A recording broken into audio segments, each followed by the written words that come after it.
Paper evidence కానీ paper document కానీ లేకుండా ఆడిని కొట్టి బెదిరించి సంతకాలు పెట్టించి అదే వాసుదేవరెడ్డి 3 సార్లు కోర్టుకు కంప్లైంట్ చేశాడు. నన్ను బెదిరిస్తున్నారు, కొడుతున్నారని చెప్పాను. చివరికి అతన్ని పిలిపించుకుని లాలూచి మాట్లాడి నిన్నేం చేయను, నిన్ను సాక్ష్యంగా పెట్టుకుంటాం, నిన్ను ఈ ఆంధ్రప్రదేశ్ రాష్ట్రం నుంచి ఏ కేసు లేకుండా వదిలేస్తామని చెప్పి అతన్ని లాలూచి మాట్లాడుకుని అతనితో ఒక కన్ఫెస్ స్టేట్మెంట్, కో-అక్యూజ్డ్ కన్ఫెషన్ స్టేట్మెంట్ అనేది న్యాయస్థానాలు పరిగణలో తీసుకుంటే లేదు, వాదనలో చూసుకుందాం. మీకెంతసేపు ఏంటంటే కేసు నిలుస్తుందా లేదా కాదు, జగన్మోహన్ రెడ్డి గారిని చంద్రబాబు కన్నా ఒక్కరోజు లోపల ఉంచాలి. ఈ తప్పుడు ఆలోచన తప్పితే వేరే ఏముంది? ఎవరు వీళ్ళందరూ? ఈ కేసులో అందరూ కూడా ఎంతమందిని మీరు అరెస్ట్ చేశారు? అరెస్ట్ చేసిన వాళ్ళందరినీ సీక్వెన్స్ అంతా కరెక్ట్ గానే ఉందా? అంటే వాషింగ్ పౌడర్ నిర్మా అని చెప్పి అడ్వర్టైజ్మెంట్ ఉంటుంది కదా, అట్టా మీ దగ్గరికి రాగానే ఉతికేసి తెల్లగా అయిపోతారు, వాళ్ళందరూ సాక్షులు అయిపోతారు, దస్తగిరి అయిపోయినట్టు. ఎందుకు చాలా మంది ఇందులో అరెస్టులు అవ్వట్లేదు? ఎందుకు అవ్వట్లేదు? డిపార్ట్మెంట్లు వదిలించి పంపించేస్తున్నారు ఎందుకని? రాష్ట్రం వెళ్ళిపోతున్నారు ఎందుకని? అంటే జగన్మోహన్ రెడ్డి గారికి వ్యతిరేకంగా ఎవడైతే మీకు ఎక్కడ సంతకం పెట్టమంటే అక్కడ పెడతాకి సిద్ధంగా ఉన్నారో వాళ్ళందరినీ మర్డర్ చేసిన వాడిని ఎట్టా అయితే కేసులో ముద్దాయిగా ఎత్తేస్తారో ఎట్టాకి ఇందులో కూడా ముందు మీరు పెడదామనుకున్న ఒక సీక్వెన్స్ రాసి కూడా అందులోంచి కూడా మొత్తం అందరినీ ఎత్తి పారేస్తారు. ఇవాళ అంటే జగన్ గారిని అరెస్ట్ చేయడం కోసం లేదా జగన్ గారే లక్ష్యంగా ఈ కేసు నడపటం కోసం అంటే ఎన్ని పాపాలు చేయాలో, ఎన్ని తప్పులు చేయాలో అన్ని తప్పులు ఈ సిట్టు స్టాండ్తో చేయించుకుంటా వెళ్తూ వస్తున్నారు. నీ తప్పుడు కేసులకి ఏమన్నా దడుస్తాడా చంద్రబాబు అని అడుగుతున్నాను. జగన్మోహన్ రెడ్డి గారు దడుస్తాడా? నాలాంటి వాడే దడవకుండా ఉంటే అసలు మా జగన్ దడుస్తాడా?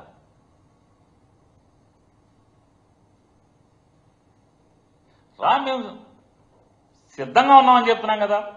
జెండా మోసే కార్యకర్త దగ్గర నుంచి జగన్మోహన్ రెడ్డి గారి దాకా నువ్వు ఈ రాబోయే ఇంకొక 4 ఏళ్ల 3 ఏళ్ల ఎంతైతే అంత నీ అధికార మదాన్ని ఉపయోగించి ఎన్ని తప్పుడు కేసులు పెట్టుకున్నా జైలుకి వెళ్తాకి సిద్ధంగానే ఉన్నాం, నీ మీద పోరాటం చేయడానికి సిద్ధంగానే ఉన్నాం తప్పితే వెనక్కి తగ్గేది లేదు, అడుగు తిప్పేది లేదు. చంద్రబాబు నాయుడు గారు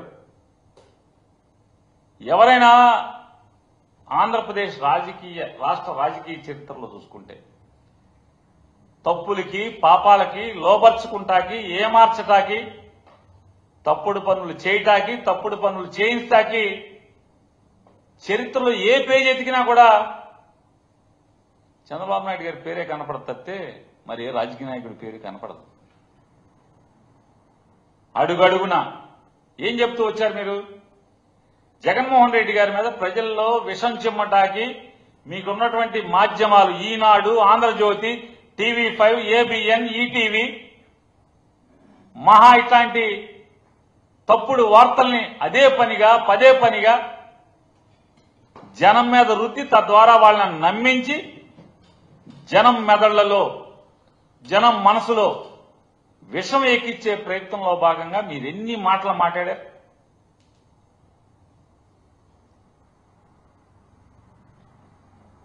ఒకరోజు చెప్తాడు అచ్చెన్నాయుడు, జగన్మోహన్ రెడ్డి గారు ఈనాడులో ఎన్నో తారీఖు కూడా చెప్తాను, మార్చి 22, 2022 జగన్కు 5 ఏళ్లు 10,000 కోట్ల ఆదాయం.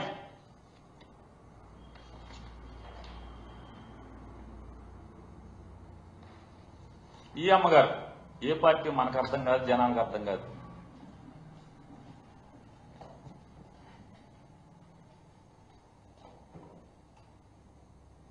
ఇయ్యలో ఒక చోట, ఉతుకుడు ఒక చోట. ఈవిడ ఈ అమ్మగారు ఉండేది ఒక చోట, మనసు ఒక చోట. ఈవిడ చెబుద్ది ఏటా 25,000 కోట్లు జగన్ గారు తీసేసుకుంటున్నాడని.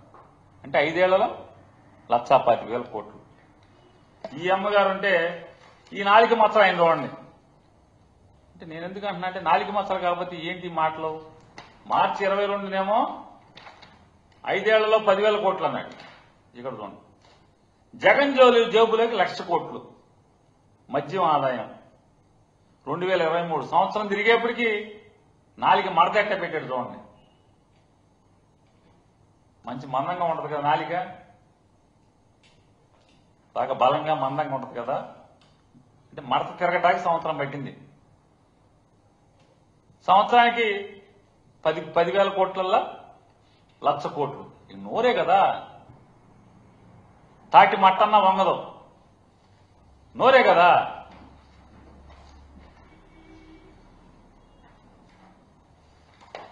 ఇంకో పెద్ద మనిషి అసెంబ్లీలో చెప్తాడు 33,000 కోట్లు. ఇది ఇక్కడ వచ్చాడు, బయట ఎక్కడ దొరకట్లేదు కానీ పేపర్లో, ఈనాడు పేపర్లో దొరుకుతున్నాడు.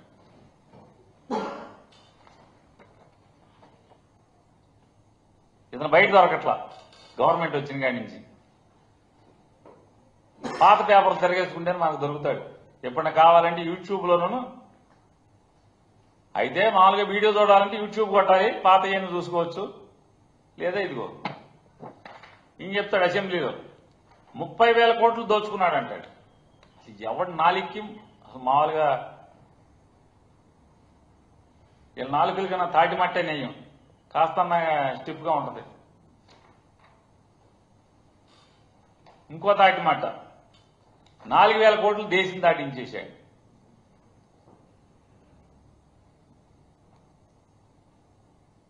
మా దగ్గర ఉన్నప్పుడేమో చంద్రబాబు దాటించేశాడని చెప్పాడు, అటు దూకి ఈయన దాటించేశాడని చెప్తున్నాడు. అంటే వీళ్ళంతా శ్రీరంగ నీతులు అనమాట ఇవన్నీ. ఇంకెక్కడ చెప్పాడు చంద్రబాబు నాయుడు గారు. ఇంకొక పనోడు వచ్చాడు, ఈ పనోడు వైకాపా హయాంలో 30,000 కోట్లు. ఎలక్షన్లు తప్పితే మళ్ళీ ఎక్కడ కనబడతలా. ఇది చంద్రబాబు నాయుడు గారు చూడండి, ఈనాడు ప్రభుత్వ ఖజానాకు 18,860 కోట్లు ప్రాథమికంగా నష్టం జరిగిందని మేము పట్టుకున్నాం. అసెంబ్లీలో చెప్తున్నాడు.